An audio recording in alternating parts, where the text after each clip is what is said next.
Good afternoon, Angelo fans, and welcome to Faculty Spotlight. We have a very special guest with us today, Miss Jaci Wright from the Social Work Department.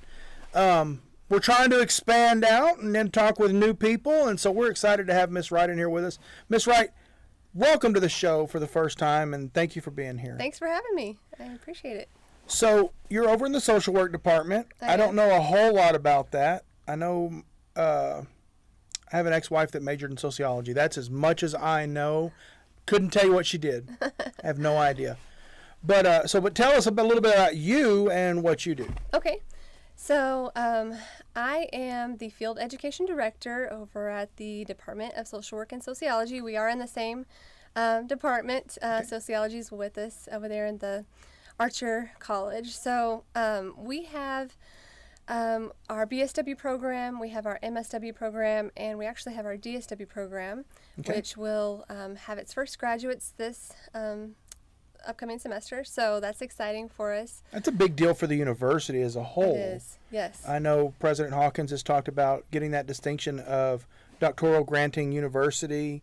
Mm-hmm. It's a big step for any four-year university to get that distinction. Right. And y'all are leading the charge over there. That's really cool. Yes, I'm very excited for our team. We have a really good team of our faculty and our staff.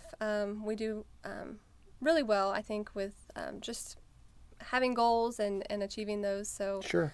So yes, I'm doing the field education director position now. So I started out last year as a clinical instructor, and I still am doing some teaching, but mostly focusing on navigating all the student placements. So it's like their internship. Sure. When we are learning about concepts in the classroom, some of these things are very difficult to explain until they actually get into the field and see, okay, wow, this is what this concept is, what right. this diagnosis looks like when working with vulnerable populations, right. people at risk, just all kinds of different, social issues that sure. We see. And so we really want them to get that experience, the students to get that experience in sure. their field education. It's that different form of kinesthetic learning, so to speak. Right, yes. Learn by doing. Learn by doing, exactly. Yeah. And they make those connections finally in their senior year when they get to realize, okay, this is what Ms. Wright was talking about when we were learning about human behavior, about how to practice social work, things like that. So, okay. So I know one of our associates here at RAM Radio, Miss Cynthia, she is a part of your department. That's her bachelor's in social work. Yes. That's what she's working on. I know she spoke very highly of the department over there, and she does some decent work for us over here. She's been a great addition to our team, so it's been great to have her. It's students like Cynthia, who just make it easy on me to do my job. So it's awesome when we have. She's over there, and her head just swelled like 3 sizes. So as a clinical director, or I apologize, clinical instructor, yes. What exactly does that encompass with what you do day to day there? Right. So we have, an obligation to teach a certain amount of courses per semester. And for me, that is the bachelor's level courses. So I am a clinical social worker. I have that degree or that. Is that the LCSW, licensed clinical social worker? Yes. Hey, I got one right. Clinical Yay. social worker. So I use my knowledge to help the bachelor students, learn about, like I said, those concepts that we talk about in the classroom. And then with my field director position, I navigate the placements for the BSW and the MSW students. Oh, okay. So I'm actually now kind of working with the MSW students as well. Right. I am alumni here for both my bachelor's and my master's. That's a big deal. Yes. Alumni, homegrown, you came through here. Yes. How'd you end up in San Angelo? Okay, so I grew up in the Panhandle of Texas, around the Lubbock area. And I thought, you know what, Texas Tech is just a little too close. Hey, come on, guns up. I'm an alumni there. Come on. Well, I was like, I'll just go to the sister facility in San Angelo. Okay. It's about 3 hours away, not too far. In case I need to get home pretty quickly, I can do so. So that's how I ended up here. But if you don't want to go home, you'd be like, it's just a a long trip, Mom. Yeah, so I met my husband here at ASU. We met in the library, so. Oh, right downstairs. Right downstairs, yes. We met here, and then we just stayed here, so. Something about San Angelo, it's just a different town. You know, is? I've lived in Lubbock. I lived Okay. in Lubbock. I went to Tech. I graduated from Tech, class of 14. Okay. So I lived in Lubbock for about 4 years. And It's just a little dusty. yeah, to say the least. Right. Yes. And the winds never stop. I remember moving to Lubbock one year, and the wind started blowing. I went, "When do the winds stop?" They go, It doesn't. "They don't." That's what my neighbor said. They don't. I'm like, "Oh, I got to get out of this town." Yeah. And so you graduated from ASU. Did you come directly into teaching, or did you work in the, as I call it, the civilian sector, if you Right. will? Yes, I worked in the field, so my background is in healthcare. Okay. I did some child welfare. That's a tough volunteering as well. Yeah, it was. And actually, Cynthia and I met through that avenue a few years ago, and we crossed paths again just recently. So it's really cool just to get that experience before you actually start teaching, because students have so many questions about what does this actually look like. Right. And we have lots of stories to share and all kinds of interesting learning opportunities by having that background. So well, and I've always thought social work is such a difficult field sometimes to work in, emotionally difficult. Right. And obviously, I know there are things we're not going to talk a whole lot about as far as cases or anything, obviously, because that would be illegal. But what is probably one of the most difficult things about being in a social work field for you, right, or for anybody really? Right. I think the hardest thing is being able to take care of yourself so that you can help other people, especially when you get exposed to, we call it vicarious trauma or secondary trauma, lots of emotional responses that you are exposed to every day, and then to be able to go home and take care of your needs, your family, your your self-care is it's a really I think that's the hardest thing to learn how to do. It's one of the biggest contributing to burnout in the field. Right. And just as a communications person, I understand that. It makes complete sense to me. How do you portray that knowledge or that experience to your students to let them know, hey, look, this is what you need to be looking for, and things like that? Right. We talk a lot about self-care. We talk about it being, more than just a pedicure or a day of watching TV. That's right. all I get. It being like emotional, spiritual, your body, your physical needs, your mental needs, right. All of that encompassing your self-care routine. So being able to check in with yourself. We have little things that we do with the students to try to help them gauge kind of where they're at in the process. In that process, especially the students who are just now starting, their field experience, their internship. They are now coming to me and saying, "Oh, this is a lot harder than I expected," or I'm struggling with kind of processing what I'm seeing, at my placement. And so we talk a lot about that and how. So do you have students that get to that point and just you realize it's not for them and they have to step away? A lot of times students can realize pretty early on whether or not social work is for them. I think it's apparent in the first few classes that they take. Okay. These topics are not, for me, or, I'm so drawn to that. And so we usually don't have students who get all the way through the program and then kind of realize it's not for them. It's more of... I hope not. Right, yeah. I imagine there's every once in a while that one that slipped, the whole slip through the crack thing, Right, and that's why the field experience is so important, so that they can realize, okay, this is what it looks like, it's not for me, and they can, pivot to something else. Now, I was going to talk about this at the end of the show, but we're going to get to it now. Okay. You talk about self-care. Right. What is your thing that you enjoy when you're away from here? Now, we're not going to talk family stuff because, we all enjoy family. Right. What is it that you personally, when you go and you tell your husband, look, I just need to get away from everything, what is it that you like to do? Do you go fish? Do you go, what do you like to do? I have a few things that I like to do. Some of them probably not being as healthy as others, right? Don't feel bad. I love to eat. I'm always shopping.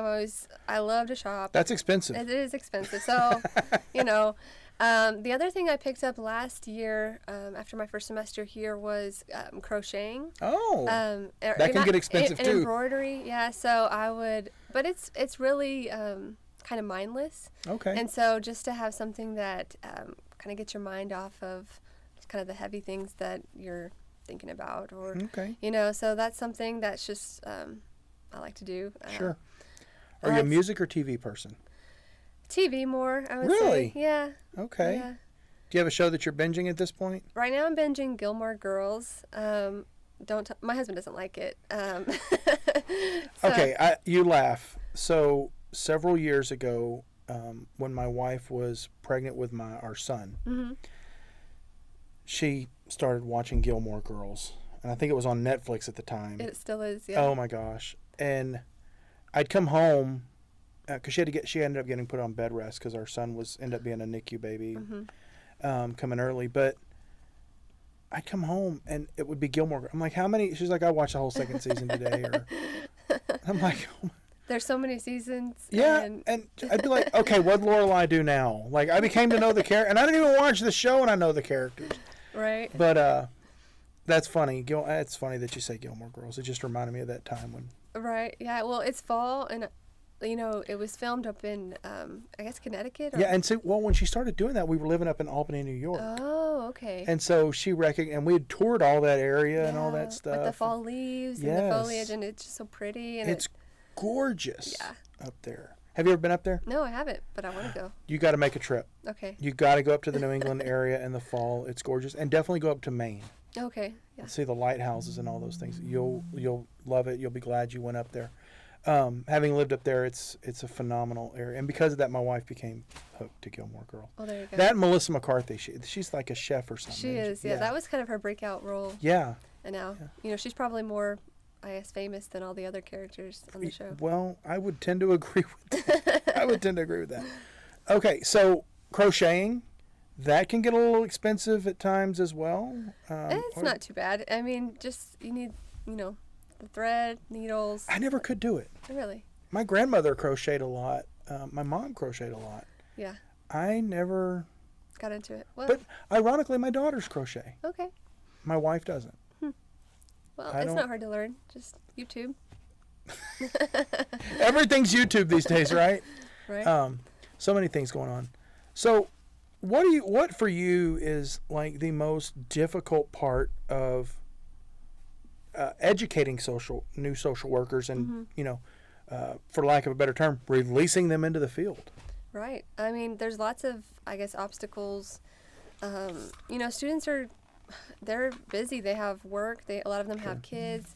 They have other obligations, other responsibilities, and so sometimes we kind of run into, situations where we're trying to work with the students as much as we can, and also holding them to the standard of what the profession is. We have our NASW Code of Ethics that we follow. We have just all the things that we have to be able to teach them before they actually are prepared for that field. So I guess that would be a challenge. Other things, I'm sorry, go ahead. No, go ahead.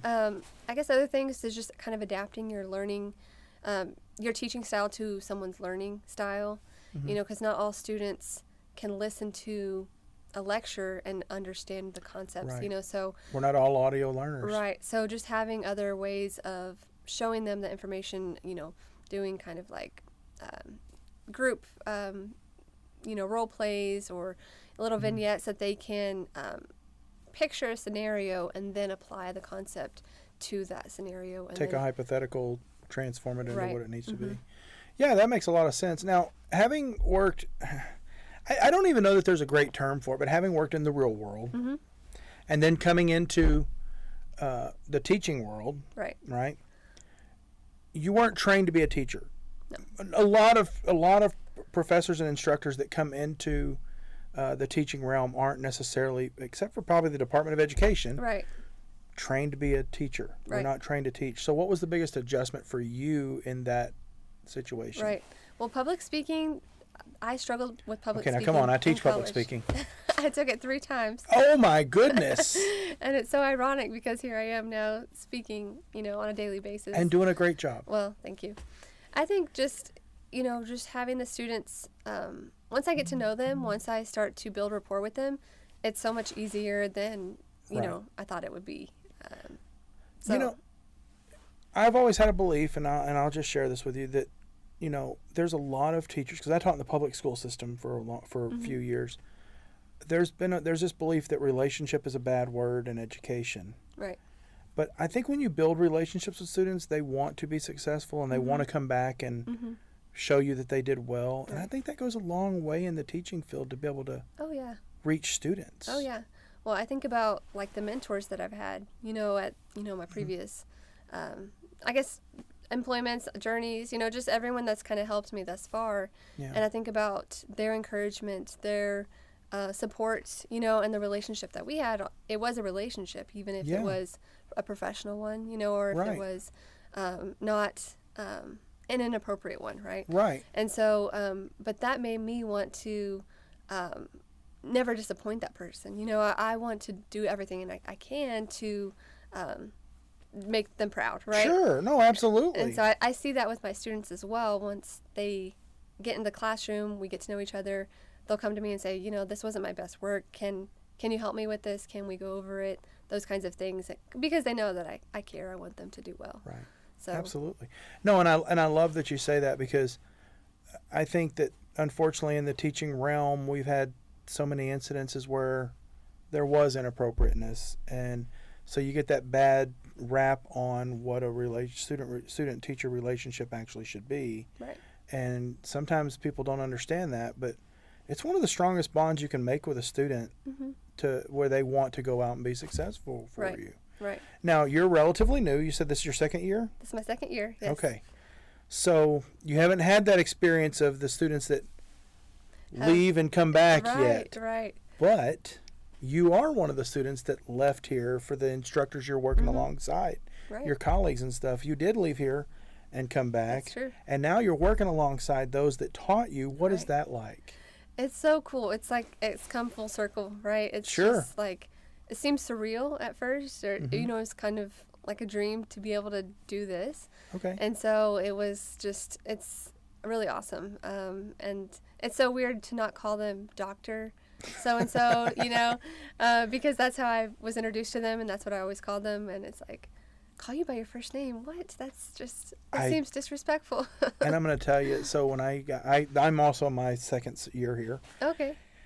And when I came on, Dr. Rodriguez, our department chair here in the Common Mass Media Department, she did that same. She called me Leslie. And I'm like, no. Can't do it. I can't do it. And she laughed. I'm like, no, really, I can't do it. I mean, I grew up I'm like, if I call you Leslie, my dad's going to come and find me and beat me. And I'm not going to tell him. I'm like, he'll know. Right. No, I'm not going to do it. So I get that. And so I think it's funny that you put it that way, because it is different. It is. Because I've always looked at like the doctorate side. It's a lot of work to get there. And they deserve to be, exactly honored that way. Exactly. And but I've learned that a lot of them are like, it's all right. Yeah. Oh yeah. I'm just now getting used to it. My second year, I'm trying to practice doing it, like with emails and things. Like with emails, I could kind of backspace, Yeah. Take the type doctor. it. Yeah. No, I get that wholeheartedly, and I'm right there with you, because I had the same issue, and I tell people, I met like Dr. Rodriguez. I knew Dr. Rodriguez before I came on here. She was the reason I came on here. Oh yeah. And so for me, I had such respect for her, right, knowing her before I got here. Right. It was like the most. I still do it to this. I still haven't gotten through it. Yeah. I'll still walk in there and I'll be like, Dr. Rodriguez. She's like, sorry, it's just not going to change. But no, that's funny. So, what is one of your favorite? Now you've been in San Angelo a while. So what is one of your favorite things about San Angelo? My favorite thing about San Angelo, I think, the location's really good. It's not too far from anything. I like the downtown area, the river, like all those little rams that we have across town. Oh my Those are so gosh. funny. I love to see all of them. My daughter, I have a 14-year-old. I have 7 kids, Oh, just so wow. you know. Okay. I have 3 left at home. My 14-year-old's oldest one at home right now. And her thing is we like to do date nights with all the kids. You know? That's fun. Her thing right now is she just wants to go see and catalog all the Rams around town. So we go looking for new Rams Oh, yeah. in places we haven't been yet. Oh, that's cool. And we found one like right by our house. We didn't even know it was there Oh, one day. And we're wow. like, it's like 2 blocks away. We're like, holy cow, it's right there. So I think it's funny you bring that up because there are Rams everywhere. Yeah, they are. And I saw one the other day that had like a big top hat. Have you? I don't know if I you've haven't seen that one. Yeah, it's over there by Chick-fil-A, the new Chick-fil-A. It's We gotta across go the look street. for it. Yeah, it's across the street. I saw it the other day. I thought, oh, that's so cute. We're going to have to go look for that one. That is really cool. No, we try to see as many as we can. And we go down. My wife and I like to do the river walk. And Yeah. the kids, there's a playground down there. The kids play Oh, yeah, in the by the Kids visitor center. Kingdom. Yeah, my daughter loves that one too. Oh, my goodness gracious. You have a daughter. How old's Yes. your daughter? She'll be 2 in December. Ooh. Yes, so she's still little. She's getting into that toddler stage. I bet to say you're almost there. Yep. You're almost there, man. Yep. That's a she's- fun age. It's really fun. Yeah, she's starting to really be able to talk and, Yeah. just do all the fun holiday things. We did like a Halloween party and she was able to, ghost, who, for her to be able to identify those kinds of things, Sure. it's fun. So, It's such a fun age because they start to realize their world has meaning. right. Yeah. And then they start to realize they can express stuff. Oh, yeah. Loudly. Yes. Yes. Mm-hmm. And it doesn't stop. It stops when they move out, just so you know. About 16 more years. Yeah, I've gone through this 4 times. It stops when they move out, just so you know. There you go. Fair warning. You're a young new parent. Fair warning. And even then it doesn't stop. They still call and yell at you. Or maybe that's just me. I don't know. I'm kidding. I'm kidding. Do you have any favorite place you like in San Angelo as far as like food? I'm always looking for a good place. Come Okay. on, I'm a fat man. I like food. We found a new place called La Sienna. I don't know if you've heard I haven't of that. heard of that one. I think it's owned by Henry's, and it's downtown. It's kind of in that little area, where Deja Vu is. Yeah. If you go in that little shopping area, Yeah. or I guess it's got a few restaurants, but it's kind of tucked away back there, and they've got amazing food. They have steak. I like steak. Yeah, they have all kinds of good stuff there. So that's where we went last time, and it was good. So, but Pretty we good. like a lot of places here. A lot of the local restaurants. The latest Scoop with the ice cream is good. Oh, and, yeah. We love that place. oh, yeah. I love their chocolate. They have like a the double Ghirardelli chocolate. chocolate. Yo, my goodness gracious. There's a reason I'm fat. Just saying. So, what drew you to come back to ASU and work as a faculty member? What Right. was it that you just said, I've got to do this? Well, the opportunity arose, and I thought, well, if I don't go for it, it may not. It's always been in the back of my head, but I didn't know if I was, I guess, ready to take Okay. the plunge. So It's a difficult decision to Yeah. jump into education. it is, because it's completely different. Absolutely. But once I took the plunge and it worked out, I thought, well, it meant to be, I guess, and I had some former coworkers that had, came on board here. And so I thought, well, I know that my team will be great. I know that I'll Sure. have support, and, so I just went for it, and it worked out. Now, who were your biggest mentors here at ASU while you were a student that you still look up to now that they're over there? Oh, yeah. Well, Dr. Skaggs, she is Dr. Skaggs, but I call her Ann now. Yeah, she was one of my professors as a student, both my BSW and my MSW, Okay. tracks. And so Sure. that was really awesome to get to now work alongside her. And, and then everyone else has been awesome too. We just have a great team, and I'm just happy to be a part of it. So what is it about ASU that you love? Now, you've been a student here. You've been a professor here. Or, instructor. Sorry, we got to get our terms right? Yeah. What is it that you've loved about ASU as a whole since you've come down from the Lubbock area? Well, first of all, let's back up. How long ago did you come down from the Lubbock area? I came here in 2011. Okay, that's when I went to Lubbock. Okay, we just switched. I went from Carlsbad to Lubbock, and you left. So 2011. Mm-hmm. So you've been here about 13 years, Yep. roughly. What is it that's drawn you to stay here, either about ASU or the city itself? Right. Well, I think Or a combination. it's small enough that there's a sense of community, but it's big enough that it's there's at least some things to do. Sure. You're not running into like the same people every day. Yeah. That kind of thing. ASU has that really just homey feel for me because Yeah. I've been here, I guess, for so long. Yeah. And we Absolutely. would always walk our dogs at ASU after, we graduated, and then Sure. we always just kind of lived around here, around campus, and of course the football games, the Ram Jam. The Ram Jam has exploded the last few years. Okay. It's been really cool to see that grow because that Awesome. wasn't a thing really when I was in school. So what did y'all do before games when you were here? it was very minimal. It was just kind of like Oh. a few trucks or A few tailgates or yeah, something? but it wasn't like it is now. It was really cool. I took my daughter the last Ram Jam, and they had my students had a booth of Okay. because I help with the Student Social Work Association, and so they Okay. had a booth handing out lemonade and things for people going by. So I got to go there and see them and take my daughter and get all the good food. Right. And they had like a guy from Scotland or Ireland or somewhere. He came to sing. Okay. So he was like doing the music, and so it was really cool just to go to that, and yeah, lots of cool That's- things to do. Yeah, that's really cool. So when you get away, it's time to take a vacation. Mm-hmm. Where is Jaci Wright going to go on vacation when Jaci gets to go on vacation? My next vacation is an Alaskan cruise. Yes. I'm doing my first cruise in January. Really? I'm Where so are you excited. going? We're going to Costa Maya, Roatan, Honduras, Mahogany Bay, Cool. and Tropical. Cozumel. Cosmo, yeah. Yeah. Who are you cruising with? We're cruising with Prestige. No, Norwegian. Norwegian. Okay. Mhm. No. We're cruising Princess. Okay, that's a good one too. So Yeah. it's my first time. I don't know. Yeah, you're gonna love it. That's what I keep hearing. Yeah. That's what I keep hearing. Cruising So is the way to Alaskan go. cruise. Yes. So my daughter did an Alaskan cruise this past summer. Are you going in summer or? We're going next August. Okay. So Yes. it'd be a beautiful time up there. Mhm. Wow. Yeah, we actually had this planned in 2020, and then of course the pandemic happened, and so we're just now getting around to going again in 5 years later. So Well, you've had a few things happen. You Yeah. know, career change, a family change. You had a few Right. things occur since then. right. You're forgiven on that, bro.